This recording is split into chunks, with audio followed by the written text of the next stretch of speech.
Right, everyone, it is a pleasure to be back. I'm up, my break is over. It was an amazing school trip, but I'm back.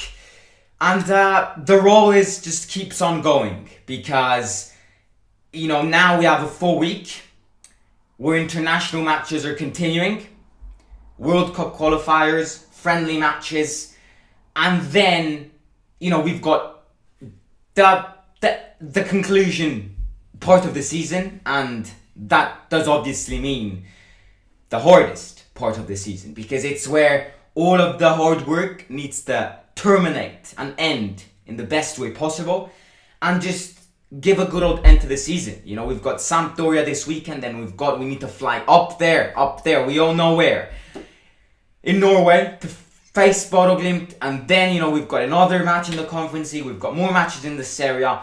We need to keep a good balance of all the tournaments we're playing in, because if we were to step away from one, our entire concentration just keeps on dropping. So it is the end part of the season, and we need to end the best way possible because we have two tournaments, two competitions to play in, and let's fucking show our balls. We know how to do it.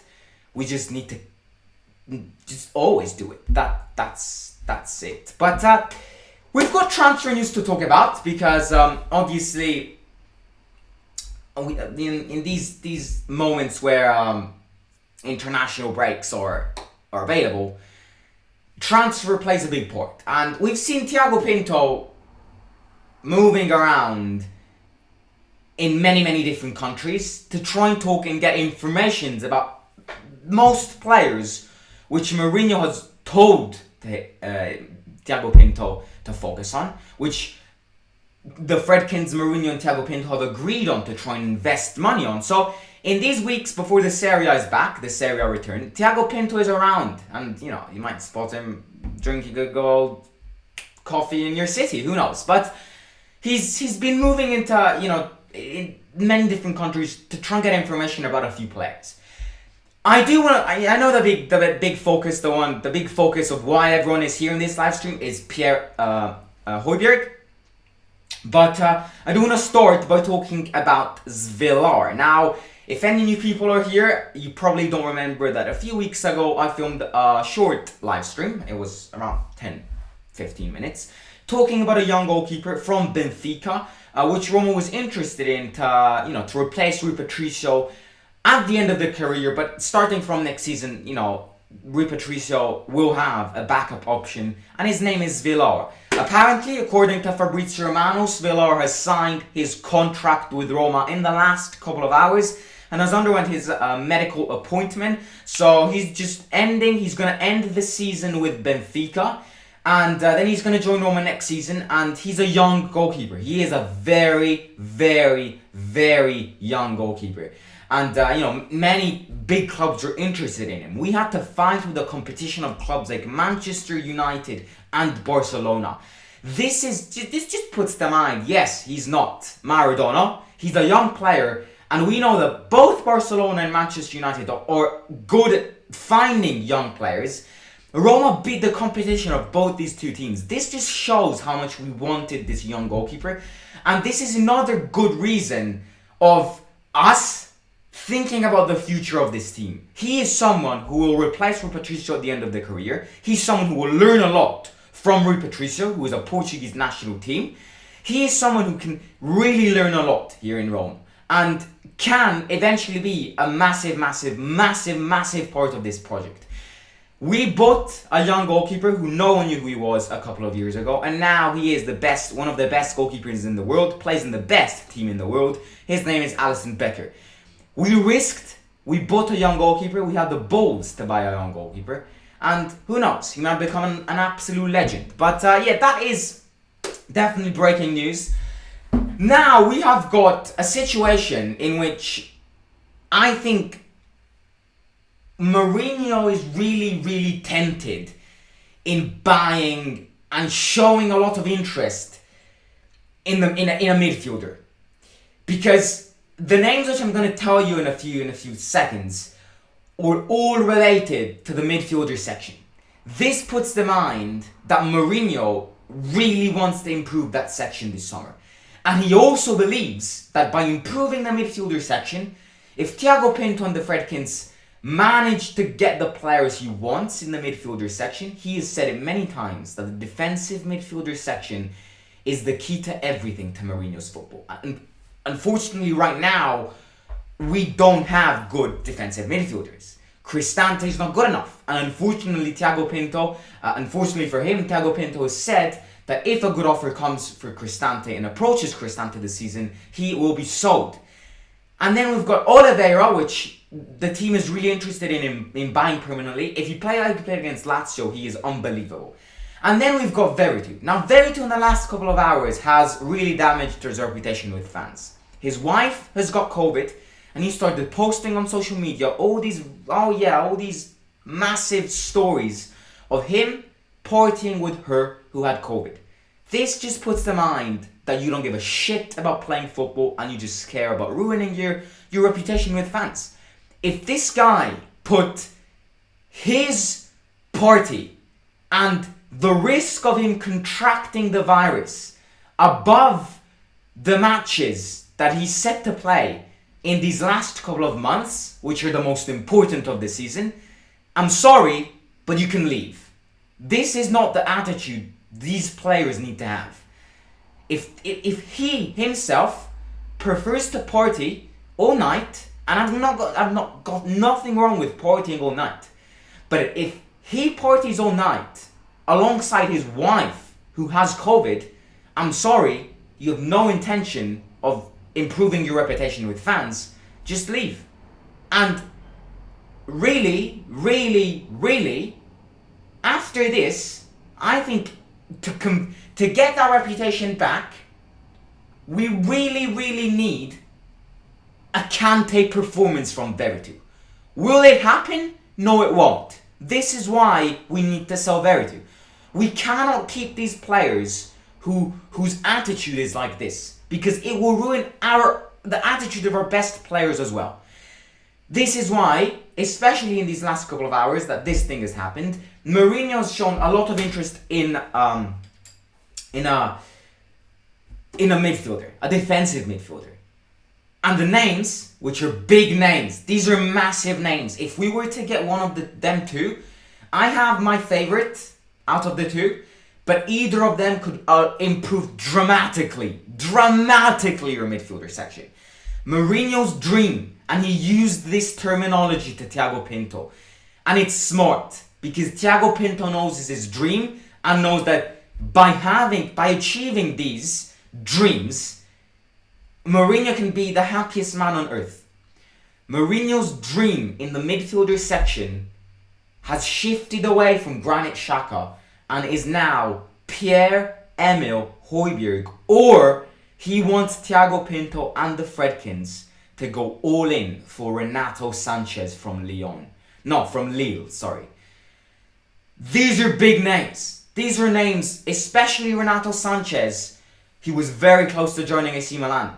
I know Arsenal are extremely interested in him. I know Barcelona are really interested in him. These are big names, but Mourinho has put it out there. My dream, and he can sort a lot of problems in the midfielder section, or either Hojbjerg or Renato Sanchez. Who do I prefer? You're probably asking at home. I prefer Renato Sanchez 100%. I think he's an incredible talent. He's young.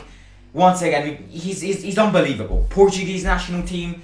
He's dragging Lille in the French league. He's unbelievable. I would definitely buy him, but obviously he costs more money. Hojbjerg costs less money. It's still quite high, 40 million. But you know, it's still quite high. But I would definitely say that either of the two would improve dramatically your midfielder section. And going from Cristante to Veretout to Oliveira and Renato Sanchez, or Oliveira and Hojbjerg, is really good, and just means that the shift of our transfer market is improved. Once again, I'm not saying it will happen, and in fact, I'm saying the complete opposite. I'm not saying it won't happen, but I'm not saying it will happen. Mourinho's used very large terminology when it comes to these dreams. Mourinho knows it himself that it will be very complicated to convince these two players and to buy these two players. But he set it up there. By buying one of these two players, my midfielder section has a massive improvement. Not long life improvement, but long project improvement. Yes, Renato Sanchez is injury prone, but the talent he brings is amazing. You know, even Pellegrini's injury prone. But when he's there, when he plays well, when he's in his prime, when he wants to play like he played against Lazio, he can easily be one of the best midfielders in this area. We have a problem with injuries, and I'm not doubting that, but we need to risk as well. So, these are the two dreams. We don't have any official bids yet, any official information on them. Mourinho's just said that his dream midfielder is either Hojbjerg or Renato Sanchez. Now, the last transfer news of today is something which we definitely need to start thinking about, because it will happen. Big clubs will approach Tammy, and that is a statement. Today, the 27th of March 2022, Tammy, coming from the Premier League, coming from an unfaithful season, Tuchel barely ever had faith in him, so his morale completely dropped. He came from Chelsea to a completely different league, scored God knows how many goals in his first year in the Serie A, God knows how many goals in his first year in the Conference League. He's performed amazing. Absolutely, he's the best player on our team. Big players will approach him. If we sell Tammy Abraham, we are dumbasses. Because once again, this links back to the same old situation of us selling the big players for money. We need to keep Tammy. And I don't care whichever team approaches him. We need to keep this young lad. Because he means the future of this club. And when it comes to transfers as well, he's worth 5 different years of buying an attacker. We don't need to buy an attacker for at least 5 years if he stays. And this is why we just need to say, no, I'm not selling him. Manchester City, Manchester United, Arsenal, and Chelsea have already shown interest in buying Tammy Abraham. We can't allow ourselves to sell him. We can't. The only club which could buy him, and it will be logic for us because we can't do anything about it, is Chelsea. Chelsea can get him easily. Don't get me wrong. It's his player. They've got this clause which says that Chelsea can buy Tammy in 2023, but they need to pay around £80 million to Roma. So Chelsea can easily get them back by paying money. But what Chelsea is going through right now is the exact opposite of spending money. Chelsea need to avoid spending money. They can't allow themselves to pay us £80 million to get Tammy back. They just can't with the entire situation they're having. So Chelsea is not my main problem. The big problems are City, who don't have a real striker. Oh, don't you dare compare Gabriel Jesus with Tammy Abraham, please. Don't you dare do that. Manchester City don't have a striker, and that's just the way it is. United, they need to think about their future Ronaldo, because Ronaldo will probably leave United this season or next year, so they need to think about the future. And Arsenal. So, you see, this is where we need to say, yes, I've got many, many different offers from the biggest player in my team. I need to start refusing them, and I need to start protecting him. He loves the city, he loves the fans, he loves the manager. But hopefully he'll become, imagine if Tammy's the new Totti. First, it'll be amazing. Let's not think about that now, because we need to really start thinking about not Tammy loving the city. We just need to think about us trying to protect him, trying to make him feel the best way possible. The fans are doing this, and this is a main reason of why Tammy is loving the fans right now. The support and everything that the fans have shown him is amazing. So yeah, these are the transfer news. We've got Svilor, Hojbjerg, and Renato Sanchez being Mourinho's dreams, and Tammy's risk, because big clubs will approach him starting from this summer. And he's performed incredibly well in his first year of the Premier League, and hopefully more goals to come with this jersey. Now, I feel like I need to do something, because I've received a lot of messages on Instagram, a lot of DMs, asking for my reaction about Italy getting thrown out of the World Cup. And, you know, why not? I'm Italian. Many people think I'm international, but I am Italian. I live in Rome. I was following the match against Macedonia. I was following the entire Euro 2020 this summer. And I understand why, you know, people, especially international fans, not Italian fans, but international fans want a reaction from an Italian fella of Italy getting thrown out of the World Cup qualifiers for the second consecutive year. Okay, I'm going to start off by saying that the team is not good enough. And you see, this is not the main reason of why we lost the World Cup qualifiers.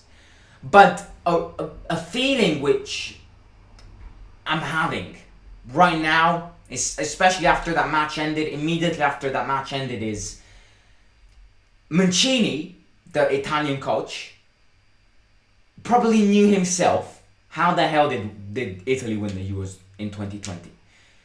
Don't get me wrong, you know, we were lucky there, but we were also good. We were in the group stages and everything, we dominated. We were lucky against Spain when it comes to penalties, but that's football. We were lucky in the England against Italy final in penalties, but that's football. You know, I hate to say it, I'm a massive hater of penalties in football because penalties is not football. Penalties is all about mentality. But unfortunately, you know, I haven't invented the rules. So there is there's definitely been something going on in the Italian team, because you cannot go from winning a Euro 2020 this summer to getting thrown out of the World Cup qualifiers by Macedonia. I would not be here talking to you guys if we would have gotten thrown out of the World Cup qualifiers against Portugal in Portugal. It would have been understandable. Cristiano Ronaldo's last tournament, he would have fought until his bloody head died. But we got thrown out of the World Cup qualifiers from Macedonia. And from going to the peak of success to the peak of failure is something which I still need to understand it myself. There were massive players which were missing. Chiesa, Spinazzola, massive. Chiellini, Bonucci, Di Lorenzo, massive players. But even the Italian B team could probably win against Macedonia. Something else which I think, and I'm gonna say that as an Italian, we did not deserve to get in the World Cup no matter what. There should definitely be a rule, however, which says if someone wins the Euros, they should directly go to the World Cup. And I'm not just saying this because Italy, my country, won the Euros. That's with every club. I think the club which wins the Euros is granted free access to the World Cup, and that is facts. I think we can all agree on that. But we did not deserve to get in the World Cup the way we approached the World Cup qualifier table. You cannot be given a penalty at home at the Olimpico against Switzerland and bottle it, and you can give another penalty in Switzerland and bottle it again. Like, having two penalties, both against Switzerland, one at home, one away, and bottling both of them, is like saying, I will just dramatically drop this right now. If it breaks, it breaks. If it doesn't break, it doesn't break. If you miss two penalties in a World Cup qualifier, both shot by Jorginho, by the way, it's like saying Spalletti has bloody hair. Spalletti is the most bold person someone could ever meet. It's bullshit. You cannot miss two different penalties, and two of them both by the same player. One of the few things which is completely different from now to when Italy won the World Cup in 2006 is the amount of real Italian blood players in the team, in the national team. In our team, we've got Jorginho, who's half Brazilian. If you probably interview him, he doesn't know how to speak Italian. We've got João Pedro.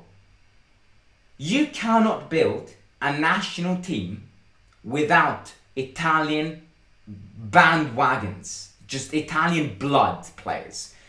And I love Jorginho. I love João Pedro. You know, they've decided to fight for Italy, but there is a massive and part of this is due to the fact that now in every single league, this is not just the Serie A, but the Serie A specifically, in every team in the Serie A, you probably cannot find more than 4 Italian players. This is a massive, massive problem. In our team, I've already said it many times. Imagine if English wasn't a universal language. What language would they speak? And this is, you know, I'm gonna end it on this. I don't want to be emotional. I'm not trying to be deep here. But the reality is, we went from peak of success to peak of failure. And unfortunately, we did not deserve the World Cup. Respect to Macedonia. They came to Italy. They defended well. They won. Congratulations to them. But as for us, winning the Euros this summer, massive, everyone buzzing in Italy and everywhere, and then losing to Macedonia, we can't, because probably even the Roma B team could have beaten them.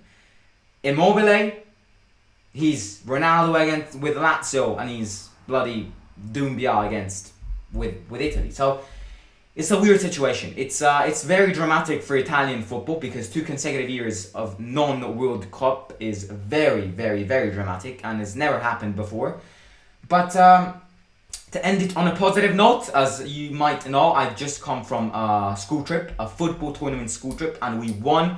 And I just want to say that it was just any of my mates who's probably watching this, will probably watch this. You were absolute legends. And I know Josh, you met him many times. Josh will probably watch this. If you're in the live stream, I'm not sure, but Josh will probably watch this later on. You, mate, Josh has saved us how many penalties today in the penalty shootout in the final? You're a fucking beast, mate. You are a fucking beast. And you've got a massive goalkeeper future just in front of you. So, top class goalkeeper he is. And that's just the way it is. To end it on a positive note, shout out to any of my schoolmates who's watching this. But ladies and gentlemen, I will catch you tomorrow, potentially for Portugal against Macedonia or Sweden against Poland, because it is a World Cup qualifier. So, you know, I would have loved if Italy played Portugal. I would have definitely gone live. I'll think about it, but if not, I'll catch you tomorrow for more news. Or otherwise, I'll catch you tomorrow for a World Cup qualifier live watch along. So, yeah, if you haven't already, smash the subscribe button, share the link with your families and friends, smash the like button as soon as it becomes a video as well, and follow me on Instagram, the Roma Guy _. And yeah.